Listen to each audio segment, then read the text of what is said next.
Good afternoon, Mark. I just wanted to, or good evening, I should say. It's about 6:30 Central Time, and just wanted to show your completed trailer. I don't think we had the bow stop on it last time you saw it. I believe we had the new jack, 1,000-pound capacity jack, 1,500-pound capacity winch, that's new, and winch strap. That's also new. Let's ratchet this off a little bit. Throw the wrong way. So you can, well, there we go. There's the winch strap. And new bow stop. I fabricated this week. So nice wide target to hit when you're putting the boat on the trailer. And of course, I think you saw the new bunks. I don't believe you saw the final coat on the fenders. The final coat of black on the fenders. The Master Tailor did that. And of course, the new wheels. I think you saw those. And your loading guides. These are the old loading guides. We cleaned them all up, took all the foam and everything off of them. And then we put a plastic pipe on here. And we wrapped it, the plastic pipe, in copper pinning. And right now there's a drawstring attached at the bottom.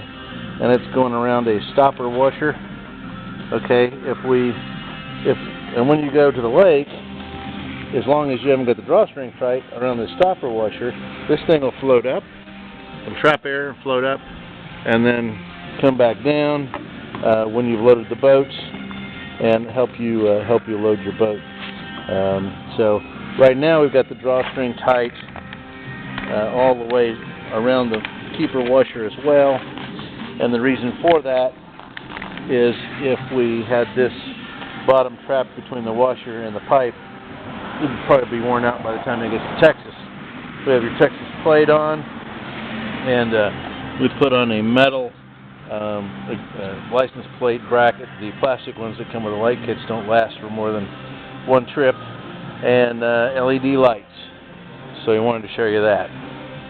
Okay, so today was intended to be test day, but we're still in the throes of final assembly, so we're compressing our schedule a bit. We're planning on testing tomorrow. We could be on the road as early as tomorrow night and out there for delivery on Sunday. I really would like to test it longer, but anyway, here we are. I wanted to show you the white sides. Let me get back a little farther. White sides, the white stripe between the bottom paint and the boot stripe looks pretty doggone sexy. I think you guys called that one real well. Looks real nice. And we have the hardware going on the decks. We've buffed all of this. I still have left to buff the cutwater. So I want to give you an idea of what your other stainless looked like. It looked like the cutwater before it looked like this. So it looks brand new. To replace this stuff is $175. Actually, I believe for the 6-foot piece is $175. And of course, you got 12-foot piece here plus all the shipping. So the buffing is certainly the least cost method for making this thing look pretty sexy. You'll also see on the cutwater we have a few places where we had holes.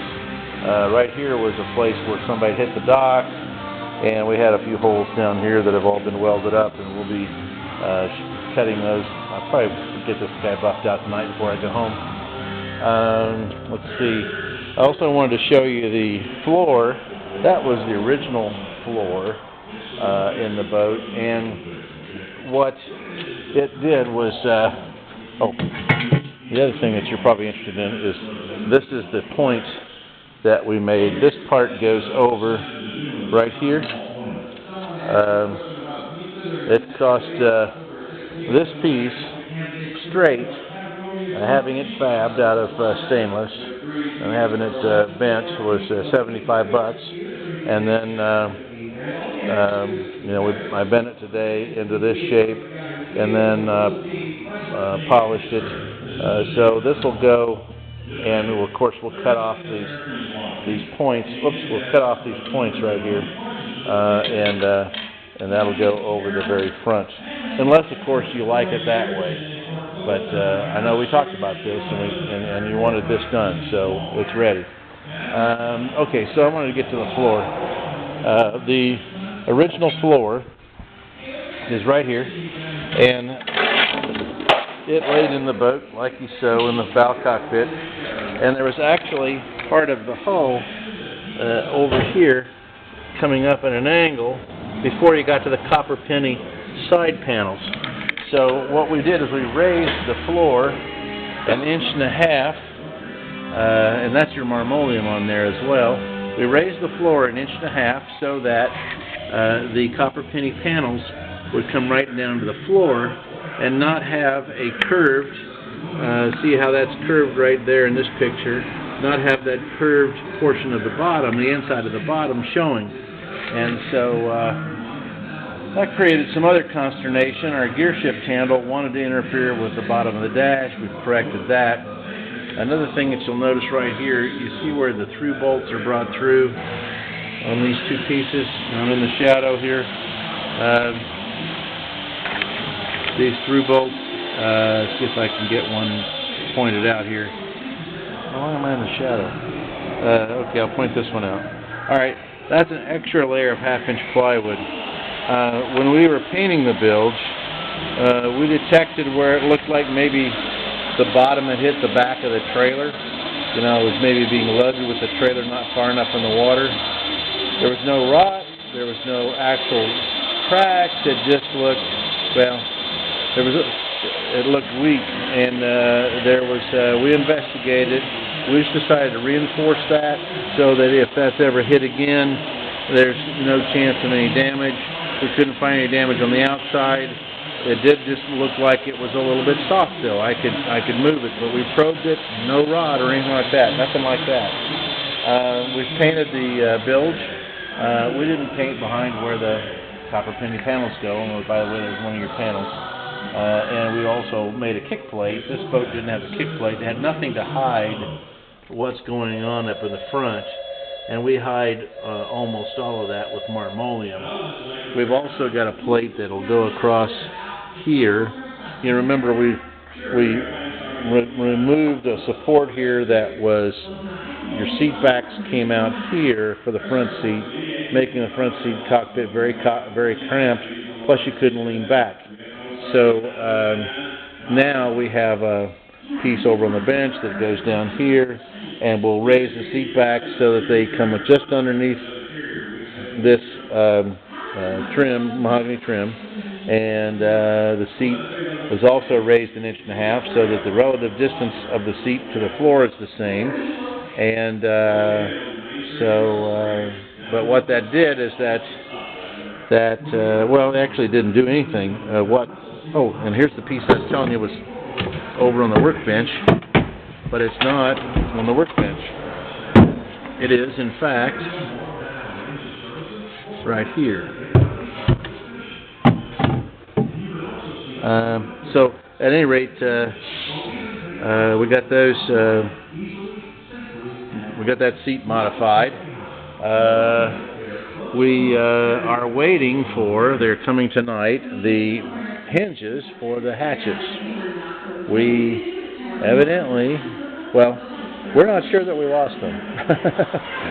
We know the old hinges were chrome plated and they were in terrible condition, so which I'll show you here in a second. And I'm convinced that we purchased new hinges in order to be able to set these hatches once before and do a trial fit, but by golly, they're not here today, so we're waiting on the hatches. Down here, we have, let's see, what's new down here? Of course, our exhaust line, which comes out the stern right here. This hole is for the vent, which is the gasoline tank vent. And we have another through hull, a new through hull for the bilge pump.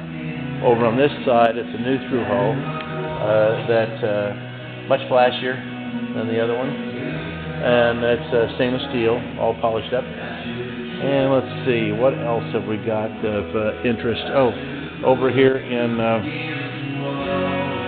our varnish room,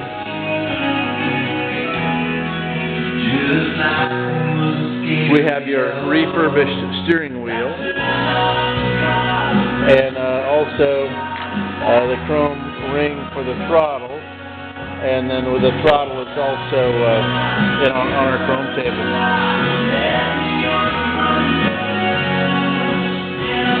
So